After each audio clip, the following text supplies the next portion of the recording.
Good morning, everybody. It is Cowboy, and interesting moves in the markets overnight. Actually, we saw some interesting moves in the dollar as compared to some currencies. My Japanese yen trade did not go as planned. Of course, I wasn't quite ready to fully commit to that anyway. So, looks like we're going to have a little more time to take a look at that. But I want to start actually with cryptocurrency. So, let's just jump right into the charts. If you want to know more about what we do, go over to algofactory.tech or zap the QR code that you see right there, top right hand side of the screen. And that's going to tell you what we do. We help people learn how to trade. We help them become traders. We help you build a trading method, and otherwise known as an algorithm. And if you want to take that trading method and you want to code it so that you can actually have it trade for you as you walk away, we can put you on the path to doing that as well. So interesting move on Ripple. And just because it was already on the screen, we'll start there. Ripple up about 50% since yesterday, right? From, let me see, going back to actually from Sunday. So Sunday was at about 40 cents, now up to 61 cents. Okay, so that is a big move in Ripple, right? Anybody that kind of held on to their Ripple and didn't sell it got rewarded, and now it seems to be back in this channel. I'm not really big. I mean, there was a time when I was big on trading channels, actually. These channels where price kind of moves up in between parallel diagonal lines. That was something I was into years ago, and you know what? I made money doing it. I didn't really test it because it was prior to when I was being quite as methodical as I am right now. But you know what? If you can test something and it has a predictable result, then you can win. That's the end of it. I don't care what people say. If people say, "Hey, diagonal parallel or diagonal lines, descending and ascending trend lines, those are not tradable." Well, you know what? If you can test it properly and it can yield a consistent result, then you can win. That's it. So in this case, though, price is back up in this area, and that's a great thing because I do have a significant holding of Ripple that I have not touched in years, not since I bought it. So we'll see what happens with that. And Ripple's it's like a massive bank, basically, and it's worth billions of dollars, and it has made a lot of connections around the world. And a lot of people are just wondering what the heck's going to happen. Of course, it's had national attention due to SEC, which there was pretty much a victory. I think it was like last year or the year before. I think it was last year. So there was a pretty decent victory with the SEC with Ripple. That it's whether or not it's a security, and of course that came down to how it was distributed out. If it was distributed to retail, then I think in those cases, if a cryptocurrency is created and distributed to retail, then it's not a currency. But if it is distributed to institutionals, it is. And I don't know the ins and outs. I'm not I'm not a lawyer or anything like that. As a matter of fact, we don't give investment advice, just to keep that in mind. So all that to say, I would pay attention to when Ripple starts to approach about 75 cents or so. And the best way I'd look at it is the channel is good to look at, but it's not really mapping that cleanly what's gone on with price. It's kind of a basic guideline. I would watch these resistances up here where price topped out twice in a row. And that was at 73.5 cents. So right around there, even a little bit higher. Actually, it was at 74.5 cents. And if price breaks above that, then I'd be looking at this peak right here. And that channel that I drew, I mean, if it continues to respect that, then it becomes more evident that that's what it is. And I've seen some charts where this could really do well. But again, Ripple has been it's been grossly underperforming the rest of the market. So understand that historically, compared to other currencies, it hasn't been doing that well. So give me a second here. Okay, not seeing anything in the comments. That's fine. So let's move on to Bitcoin. And just a reminder, the Guerilla is on vacation this week. He'll be back next week, back at Ready to Rumble. Bitcoin doing great. It's gone up since the 4th of July. It's been powering up. It's back up into this consolidation that's been going on for several months. We've been talking about it. So let's just kind of do our daily review of what's going on. Just by price action alone, it still looks bullish. By algos on the daily, it's pretty bullish. And I'm sure it looks bullish on the weekly. We'll see. Yeah, weekly algo is bullish. I don't expect this thing to head down anytime terribly soon. And as a matter of fact, we may be witnessing the beginning of when this thing starts to head back up and not come back down. I'm not saying we're there, I'm saying we might be witnessing the start of it. So we'll see. For the moment, though, price is at the range midpoint. Okay, so this range that we've drawn going back to like March, it's right at the midpoint of that range. And a lot of times as price approaches the midpoint, you do see some pivots. You see it in the past year, numerous pivots at that time. And right here, we're at that time. So what I'll do here is we're going to take a look at liquidity from a few different standpoints. I'm going to start with volume nodes. So we'll use our fixed range volume profile, and we'll head down like that. Now, it looks like price has gone where the liquidity pretty much is. And this is the actual impulse that I'm looking at where I'm judging these volume nodes is where I just drew this line.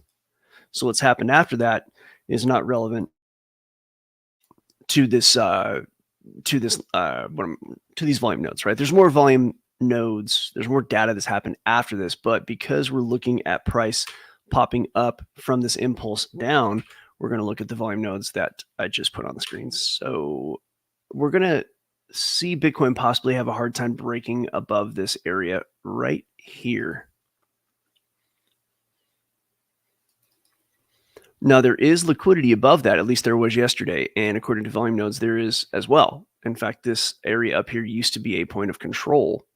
But let's roll over to the Kingfisher, and we'll see if that is still looking pretty good here.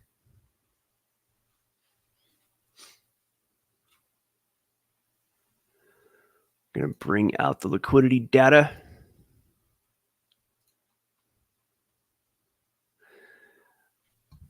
So most liquidity is sitting right now just below 60,000. So really around 58,000 all the way up to 60,700, 60,800.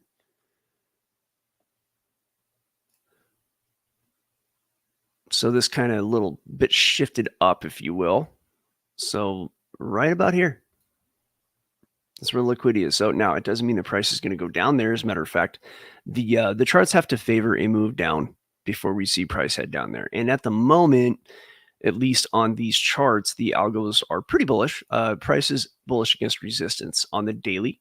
On the weekly, it's just bullish. So what I'm expecting to see from a pure price action standpoint is price slowing down and then wanting to head up like this. However, it could be that the market starts to take profit because this move up was pretty strong, right?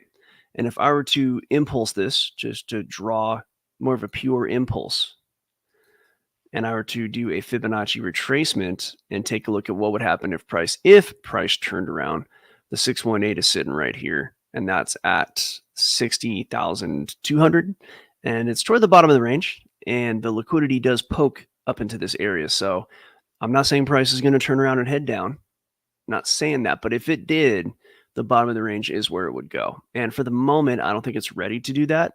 But remember, this is crypto, this is Bitcoin, and things can happen really fast. Things can change very quickly in crypto and Bitcoin. And some of the more suspected areas for price to head down from the volume node standpoint, you have right below price, you've got a 63,800 to say 62.5. And then you have in this area about 60,100 to 59,000. So we're really starting to clutter up the screen here with data. But if price were to head down, this is where it probably would go. It's either going to do a 382 or a 618. It's probably the easiest way to look at it. Price might just grab a little liquidity and head up, or it might actually head down and grab liquidity down here towards the bottom of the range and then head up. Now that's if it turns around at all. Okay, I want to be very careful to remind you that right now the charts are actually still pretty bullish. And even though there's liquidity down here, doesn't mean price is going to turn around and grab it. So this is more of a in case it does flip around. Back to the Kingfisher, if I can find it here. There's a fair amount of liquidity above the consolidation, and there's a little bit above price right now, like 66,000, 66.3, but that's not really a lot of liquidity. I don't even want to mark it out. I mean, it's just barely above price anyway. So for the moment, I'm expecting probably just some consolidation where it is right now while price decides if it wants to head down or not. And a move down might actually be pretty quick. might happen within a day or two. So that's what we got for Bitcoin for now. And we are at the end of the private live lab. So I'm going to go, or of the public live lab. So I'm going to go ahead and open it up to the private. In the meantime, like I said at the beginning of the show, look, here's the thing. I didn't say this at the beginning of the show, but if you can predict the future, what's going to happen with price, you can make money. If you can take a look at these charts and say, it's probably going to go in this direction, and it doesn't even have to be precise, but as long as you have mechanisms that can help you understand where price is going to move, even if it's like in the next few minutes or hours or days, then you can make money trading. And it's not magic. In fact, it's a lot easier than you might think. If you come over to algofactory.tech, we're actually going to show you how we do it, and then you can go ahead and develop your own method. And the reason your own method is important is because the biggest reason, in my experience, that people lose in trading is psychological reasons. They'll develop a decent method that would work if they traded every time, but then they don't trade it every time, right? They actually deviate, or they'll put too much on a trade, or they'll do things that don't go to plan. And the reason that they don't do that is because usually maybe they get scared or they get overconfident, right? And then when you do those and you don't stick to the plan, you lose. And when you lose, you stop wanting to trade. And so you just quit trading. And that's probably the most common thing I've seen in trading. And I've experienced it myself in the past. I mean, obviously, it wasn't a permanent issue for me, but in my earlier days, I mean, I had PTSD at one point, like many years ago, getting knocked around so much with the market, which is why I actually decided to make it a method rather than just kind of taking a shot. So at any rate, algofactory.tech, if you want to learn all about that, come on over. What do we say? Trade your life. Is that it? No, trade your job, upgrade your life, and we'll catch you on the next one. And don't forget, join us or die. The volume. That's weird.